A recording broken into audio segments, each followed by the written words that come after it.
You're listening to Breakthrough with AJ Barrera. Hey guys, welcome to Breakthrough. I'm your host, AJ Barrera, and I got my special co-host, Jennifer. How you doing? Okay, so we are talking to Ruby Fremon today, guys.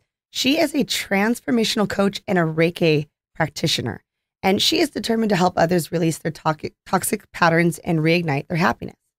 She lived a very destructive life, and now she's loving her life, and she has a lot of positivity. Ruby is here to talk to us about how we can attract more love and positivity in our life.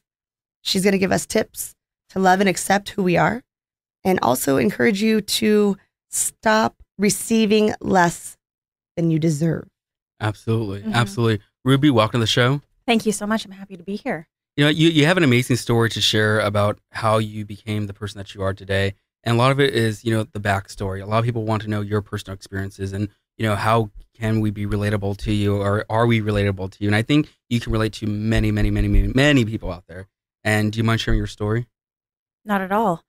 So for the majority of my life, I suffered from depression, ranging from clinically depressed to manic depressive states.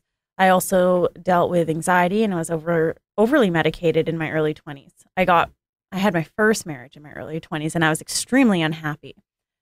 I ended that marriage, walked away, and that was my first taste of freedom that I had ever really experienced in my life. What I did with that freedom was I abused it. So I began experimenting, going out, meeting new people. I got into the nightlife industry, and I became very successful in it. In my hometown of Vancouver, Canada, I was one of the top female promoters for years. And for me, that was this huge, it felt like a huge breakthrough. Like, I was always used to being really shy, always used to being made fun of, always used to being picked on. That was the girl I was. I wasn't this super popular girl that everyone wanted to be friends with.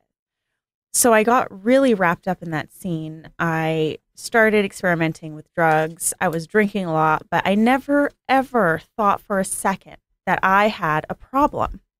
Because to me, an addict is someone who is constantly drunk or constantly high or constantly stoned. And I was only drinking, 5 days a week and doing drugs 4 or 5 days a week. Wow. So to me, I didn't think that it was normal. I thought it was normal. And And we're functioning. I was functioning, Yeah, and it was almost like I made it part of my job, because I would have to be at the nightclubs till 3, 4 in the morning. Comes with the territory, right? Exactly. And what I've come to realize is I'm actually quite the introvert. And during those years, I was forcing myself to be an extrovert just to be what I was. That's kind of came with your job duties too, right? You had to get out there. You had a lot of anxiety of talking to other people. Yeah. And do you think that you were self-medicating just to have some of that courage or extrovert? You know what I'm saying? Yeah, liquid courage. Right. Very much so. And that's why it felt like it was never an issue, and everyone around me was doing it, and it just felt like it was normal. Right. And so I'd have fun. I'd party all night, and it was, honestly, I would feel like I was having the time of my life. And then the next day or next afternoon, or sometimes even the next evening, I'd wake up and I would cry for 24 hours straight. Wow. And I wouldn't leave my apartment. I wouldn't talk to anyone. I was making my depression so much worse with substances.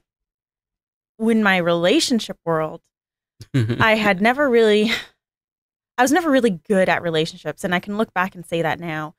And my relationships throughout the years progressively got worse until I found myself in what I call my most emotionally abusive relationship. Mm-hmm. Emotionally abusive, verbally abusive, and I put up with all of it. And the day I walked away from that 4.5-year relationship, so this is a really interesting story. I found out that he had been cheating on me for 4.5 years. Wow. And throughout the 4.5, now you guys are probably wondering, well, you had to have known. Of course I knew. I had a sense. But you also trusted too. Exactly. This is Breakthrough with AJ Barrera.